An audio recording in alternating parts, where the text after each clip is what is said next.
when I finally got my first fit, it was liberating. It was, it was very painful, of course, but to be able to stand up again and to be on my own 2 feet, I broke down and I cried. I couldn't believe it. So that part for me was the beginning of a new life.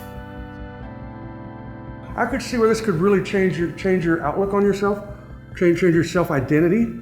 Because I'm a big guy, and I used to jump out of planes in the Army, carrying in a 60, and so I've always been physical, always been big, always been this and that. And so, this life I'm living now is not as physical as it was before. First off, if you have any good friends, definitely have them around you. Just keep it positive. Like I said, you just don't give up. Definitely don't give up, and if you have belief in yourself, just believe in yourself. And that'll definitely make it a lot easier. In this process, at some point in time, you need to quit thinking of yourself as a sick person and start thinking of yourself as somebody that's getting well. That happened to me about 3.5 months in, when I realized that the body was healing. We were talking about getting the prosthesis fit, and just changing from being sick to being well is a big shift. You start thinking about how you can do things again, as opposed to, you can think about no limitations as opposed to all the limitations you had in the past.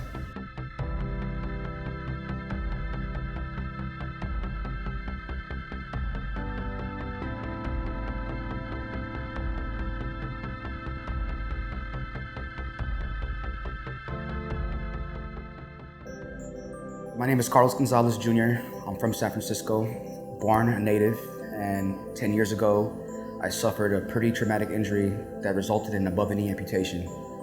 So at this point today, I'm an above the knee amputee, and I wear a microprocessor knee that allows me to live a normal life, allows me to keep up with the rest of the people in the world, and allows me to stay fit and stay strong for this really competitive world.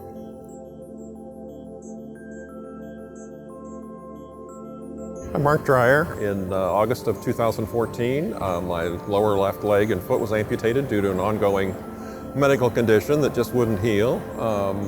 We started fitting me for a prosthesis about 3 months later, and now 5 months later, I am on my first permanent prosthesis and walking quite well. Technically for me, my accident happened on October 11th, but I think my last surgery was in the middle to late November. And here it is, middle of February. And I'm already beginning to walk again. Sometimes that doesn't happen. And some people go through years and years, in the chair, and years, and never thinking they're gonna get out of it. He looked at my foot, doctor looked at it, he goes, look, we're gonna have to send you to General Hospital. And so what happened was, of course, they had to take it off above the ankle because we did x-rays, and the x-rays showed that the infection went all the way down to the bone. So there was no way of saving it. So that night at around 12 o'clock, they came and got me, and they did the operation.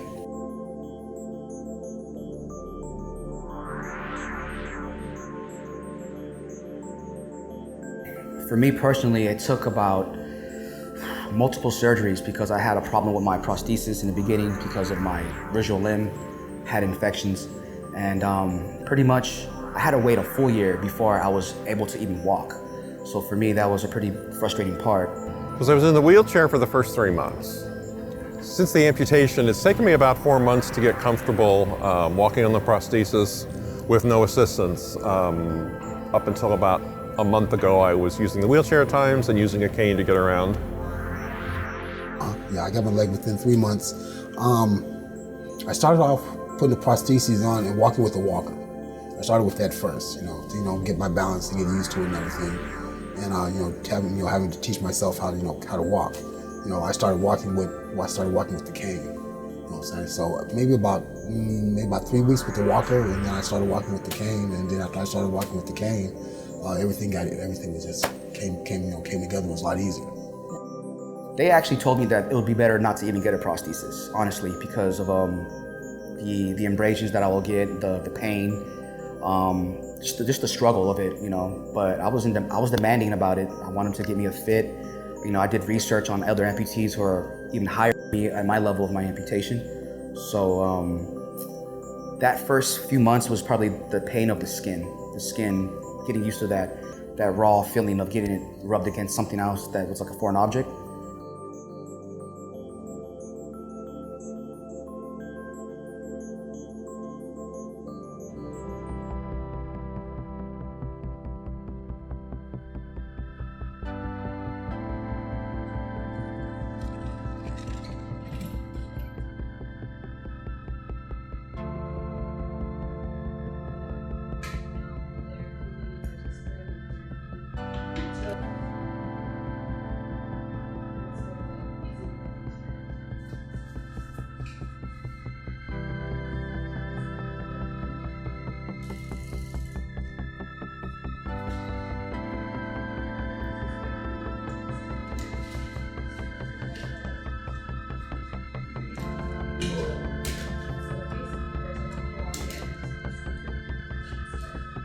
Like, it's something I was not expecting. I was not thinking, that this was going to happen. And when I actually stood up, it was all I could do not to just start bawling.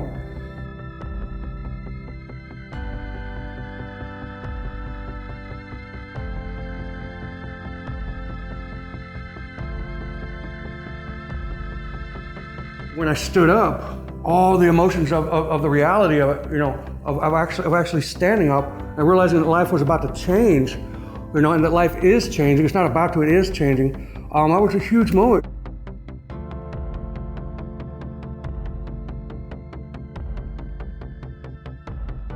First fitting was always tough. There was always fitting problems, of course, because it's something that every amputee is going to go through because of different levels of their amputation.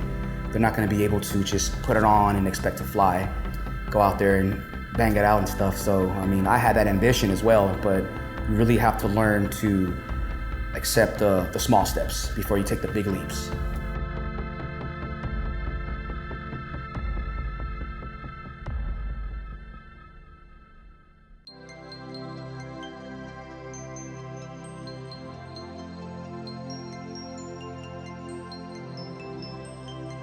But one thing I would say is, I don't know how you can feel about this, but I'm gonna tell you straight out. This sucks. This is really gonna suck. And it sucks for a while, but it doesn't suck forever. Yeah, you're getting your leg either cut off, your foot cut off, and all of a sudden you can't move. I know you're crying right now. I know this sucks for you right now. I know you think the whole world's falling apart. Yeah, and you still gotta go through another surgery too. But you know what, I'm here to tell you that, it's okay. Everybody around you with two legs is telling you it's gonna be okay. Like, well, what do you know? I appreciate your help and your love and your kindness, but in reality, you can't tell me it's gonna be okay. But I'm here with one leg to tell you it is gonna be okay. I say more than a year where I was confused about what I needed to do with myself. I was so out of tune with the world a little bit. I felt self-conscious, insecure. So I went on the internet one day and just started looking at other amputees who compete, not just in martial arts, but just in sports in general. And then I came across this organization called Extremity Games, where they hold kind of like an X Games kind of thing. They do skateboarding, they do BMX, kayaking, like just extreme sports. And I met all these awesome dudes, and that's when I was just feeding myself knowledge every day, and saw the people who made huge comebacks, huge strides. So then and there I made a decision. I'm gonna walk, and then I'm also gonna play a sport, and I'm also gonna try not just to be a normal guy, but go out there and do what I want to do.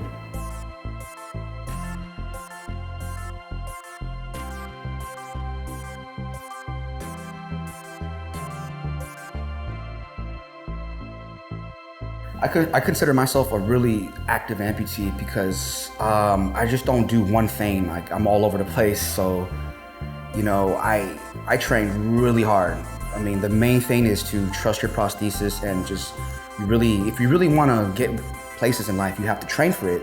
So, I think that my insight was a lot of people don't realize how important their legs were. So I trained so hard just to stand, to take 5-6 steps that are perfect. Because I'm kind of obsessed with walking, and I want to walk good, and I want to be a great example for walkers. So I got really obsessed with it.